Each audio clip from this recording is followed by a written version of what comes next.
Welcome to inspire notebook. आज 23 सितंबर को computer mock test की जो सीरीज़ पब्लिश हो रही है, इसमें हम JOIT 903 computer operator, assistant store keeper, data entry operator और स्टेट बोर्ड या स्टेट कमीशन कोई भी एग्ज़ाम जिसमें कंप्यूटर के क्वेश्चंस आते हैं, वो सारे के सारे हम इसी सीरीज़ में कवर करेंगे।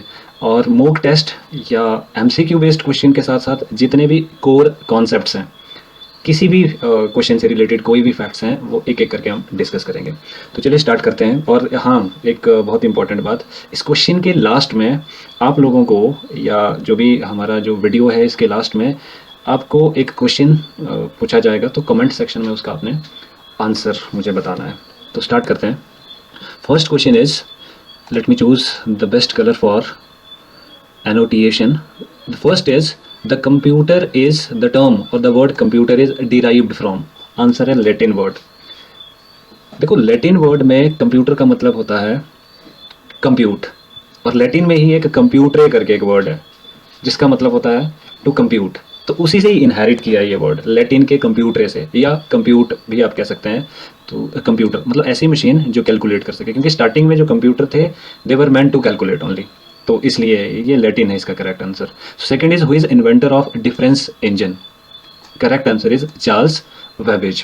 तो इसके कुछ और जो फैक्ट्स हैं चार्ल्स वेबेज, इस वाले क्वेश्चन में चार्ल्स वेबेज से रिलेटेड, वो मैं आप लोगों के साथ शेयर करता हूँ। देखो, एक और कंप्यूटर था जो बेसिकली मॉडर्न कंप्यूटिंग की एक प्रोटोटाइप था, वो एनालिटिकल इंजन करके एक कंप्यूटर था।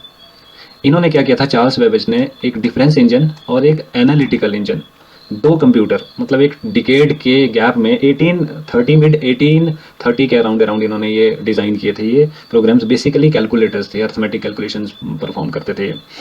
अब यही वो कंप्यूटर्स थे जिनकी वजह से चार्ल्स वेबेज को फादर ऑफ कंप्यूटर का टाइटल मिला था। इनको ऑनर किया गया था कि ये कंप्यूटर के फादर हैं। अब देखो, इनको ऑनर क्यों किया गया था, इसके पीछे भी एक रीज़न है। देखो, कंप्यूटर की जो डेफिनेशन है वो क्या है कि computer is an electronic device which takes data, means input, processes it and gives output. Input, process और आउटपुट, किसी भी डिवाइस में अगर ये मैकेनिज्म या ये लूप फॉलो होता है, उस मैकेनिज्म या कोई भी मशीन है उसको कंप्यूटर कहते हैं। तो चार्ल्स वेबेज ने सबसे पहले ये वाला कॉन्सेप्ट दिया था, IPO वाला या स्टोरेज कॉन्सेप्ट दिया था। इस वजह से इनको कंप्यूटर के फादर का टाइटल मिला है। हालांकि IBM ने यही प्रोटोटाइप, यही टेक्निक फॉलो की थी कंप्यूटर, मॉडर्न कंप्यूटर बनाने में, इनपुट, प्रोसेस और आउटपुट वाले। आइडिया तो चार्ल्स वेबेज ने दिया था ना, इसीलिए इनको फादर ऑफ कंप्यूटर कहते हैं। देखो, यहाँ पे और जो ऑप्शंस हैं वो भी इंपॉर्टेंट है। एलन ट्यूरिंग, इनको कहा जाता है कि कंप्यूटर साइंस के फादर हैं। ये कंप्यूटर साइंस की इन्वेंशन इन्होंने की है, मीन्स जो एल्गोरिथमिक स्टडी वाला कॉन्सेप्ट है ये इन्होंने दिया था। सो कंप्यूटर साइंस से एसोसिएट ये है। और जो सैमुअल क्रे है, ये भी बहुत बड़ा नाम है, बहुत पॉपुलर नेम है। ये सुपर कंप्यूटर की दुनिया में फेमस है। ये सुपर कंप्यूटर का फादर कहा जाता है इनको, सैमुअल क्रे। इन्होंने सुपर कंप्यूटिंग का कॉन्सेप्ट दिया था। जो अगस्ता एडमिंग है, ये तो वैसे ही डम्मी ऑप्शन रखी है, वैसे अगस्ताज वगैरह इनके नाम होते थे, जो ग्रीक फ्रांस के जो आपके मोनार्कियल जो सिस्टम थे, जैसे लुई 16, लुई 14। खैर, यहाँ पे हमने हिस्ट्री के कॉन्सेप्ट नहीं पढ़ने हैं, पर इस क्वेश्चन से इतने सारे कॉन्सेप्ट हमारे निकले। कंप्यूटर साइंस के फादर, सुपर कंप्यूटर के फादर, एनालिटिकल इंजन के इन्वेंटर, डिफरेंस इंजन के इन्वेंटर, फादर ऑफ कंप्यूटर, ये हुए। Next question is, who is the father of computer science? Obviously अभी हमने डिस्कस किया था, Alan Turing. Who was the father of personal computer? Edward Robert. इनका पूरा नाम वैसे हेनरी एडवर्ड रॉबर्ट है। तो फादर ऑफ पर्सनल कंप्यूटर इसलिए इनको बोला जाता है कि क्योंकि जो कॉम्पैक्ट कंप्यूटर्स वाली टेक्निक है, डेवलप किए थे, वो क्रेडिट इनको जाता है एडवर्ड रॉबर्ट को। इन्होंने एक एल्टेयर करके बनाया था, ALTAIR। एल्टेयर सीरीज़ थी, शायद 8800 करके सीरीज़ थी। तो एग्जाम में बहुत ज़्यादा बार ये क्वेश्चन पूछा जाता है कि एल्टेयर 8800 की इन्वेंटर कौन है।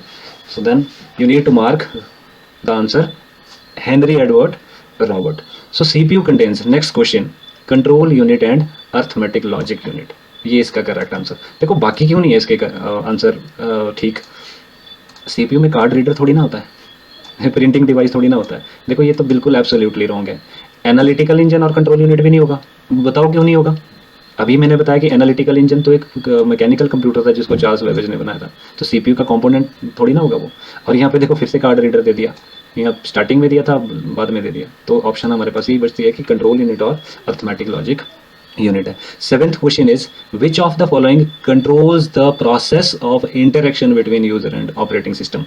ऑपरेटिंग सिस्टम इसी का ही हिस्सा है, मतलब इंटरेक्शन टर्म को ही हाईलाइट कर रहा हूँ मैं, और मुझे लगता है कि हमें और पेन यूज़ करना चाहिए। Interaction is a kind of interface. आप कंप्यूटर को जब ऑपरेट करोगे तो आपको इंटरेक्ट करने का एनवायरनमेंट प्रोवाइड करेगा ऑपरेटिंग सिस्टम, बट जो प्लेटफॉर्म है जहाँ पे आप इंटरेक्ट करेंगे उसको यूज़र इंटरफेस बोलते हैं।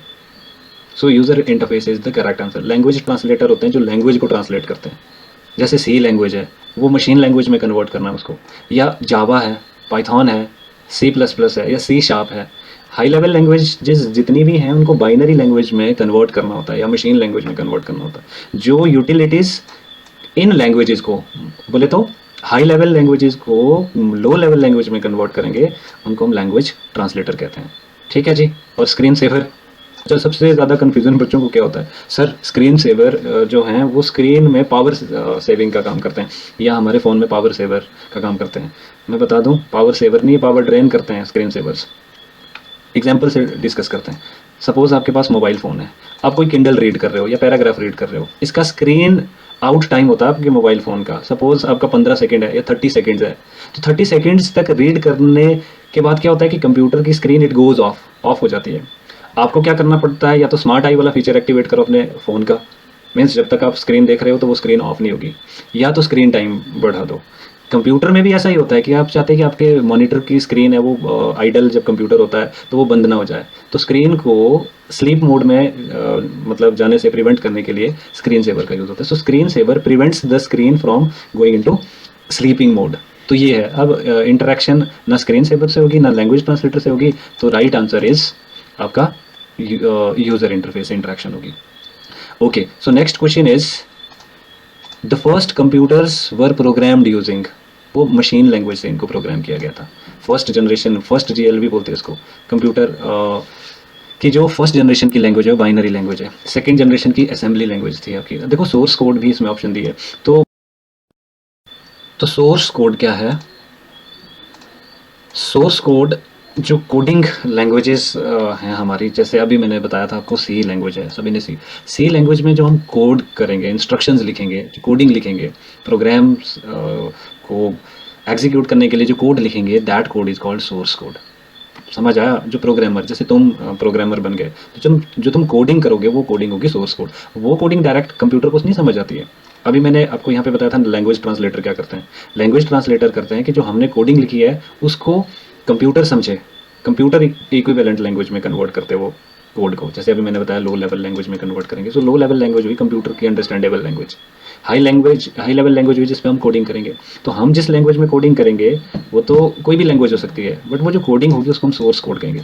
जो मशीन को समझ आएगी या कन्वर्ट होने के बाद जो कोड कंप्यूटर को जाएगा या कंप्यूटर अंडरस्टैंडेबल फॉर्म में होगा, that is called object code. देखो इसी क्वेश्चन से कितने क्वेश्चन बने। अगर आपको एग्जाम में ये क्वेश्चन पूछा जाता है कि what is the code that is directly understood by machine, source code, object code, machine code, खैर एक ही बात है मशीन कोड और ये, या असेंबली कोड अगर आ जाएगा तो आप क्या लिखेंगे?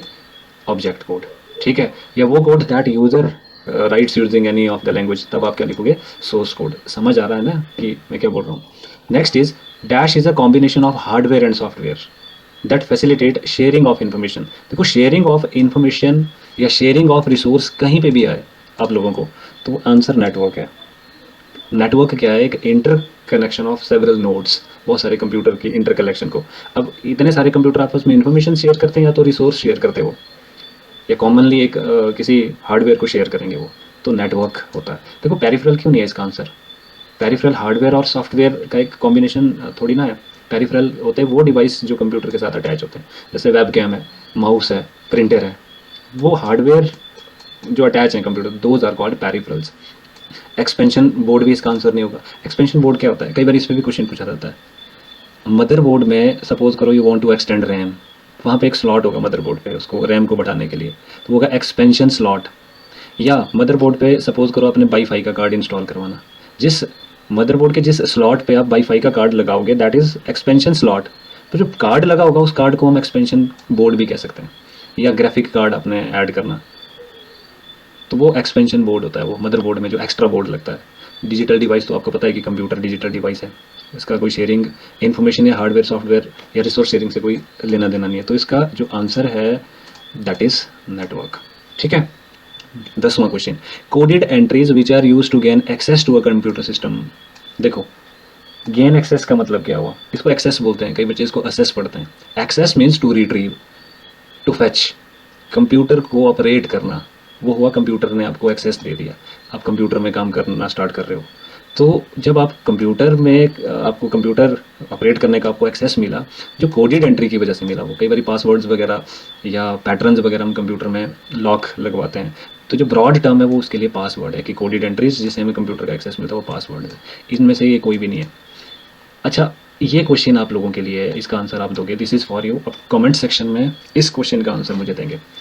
Which of the following statement is true. मैं आपको समझा देता हूँ, ठीक है, इसके बाद ही आप मुझे रिप्लाई करना कमेंट सेक्शन में। मैं सभी के रिप्लाई को सभी के आंसर को रिप्लाई करने की कोशिश करूँगा, मैं भी रिप्लाई करूँगा। देखो, mini computer works faster than micro computer, दो ही दिए हुए हैं, मिनी कंप्यूटर, माइक्रो कंप्यूटर। कभी माइक्रो कंप्यूटर फास्ट है, कभी मिनी फास्ट है, कभी दोनों की सेम है स्पीड। ठीक है। फिर लिखा हुआ इन्होंने कि mini computer slower then micro super computer. अब ध्यान से मेरी बात सुनना।